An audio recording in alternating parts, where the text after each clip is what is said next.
everybody. Kent Stones from FakeNaut. Hey, if you're seeing a bunch of alerts pop up that I'm doing this live stream multiple times, this is take two. The last one did not work. So you're getting this twice if you were watching before. So we're talking about trust, and particularly today we're going to kind of bring together now all the things we've been talking about in terms of the model of trust that we've been talking about, and talk about how trust is actually a system. So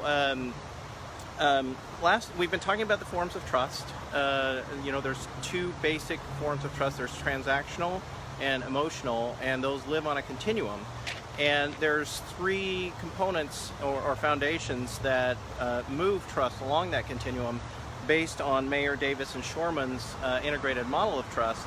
And these are competence, integrity, and benevolence. And it's all well and good to have a model of trust and look at things in that way, but as business people, what do we do with that? How do we make it actionable? And that's where we want to start looking at. We have to stop thinking of trust as an outcome or a formula or a model, and we actually have to start thinking about and acting on it as if it were a system. So let's just do a quick description of what is a system. As systems thinkers, this is important to us. So a system, as we know, has parts and elements in it that are interrelated, and they are all connected to make a more complex and larger whole. They live within a boundary. There is an interaction and procedures and rules that guide how those different parts work together. And there are inputs and outputs into this system, and all systems are surrounded by an environment, and they are influenced by that environment. And so what is a cultural system, and why does that matter? Well, cultural is because as humans, we live in systems. So many of them natural, but many of them are artificial. And many of them are much higher level and kind of transcendent systems called cultural systems. Now, the difference of a cultural system is it has all the same characteristics that we just talked about, but a cultural system has meaning and purpose. And this meaning and purpose is driven and guided by the norms and expectations of the community in which that culture exists. So that's the big difference, is that a cultural system is actually driven and has predictability.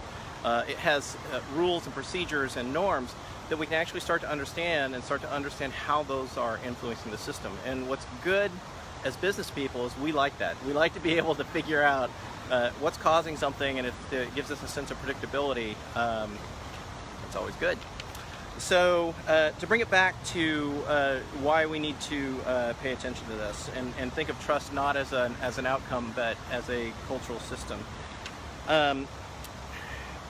What's most important is that if we think about trust in this cultural system, it exists in the communities where our users, our customers, actually live and thrive. And so this is what we have to understand, where we fit in to that overall cultural system. And as we talked about, if we can understand how all those interactions occur and how a brand can fit into that and live within that system of interactions, inputs and outputs and environment, we can actually then do something about it. So that's what we're going to start digging into next.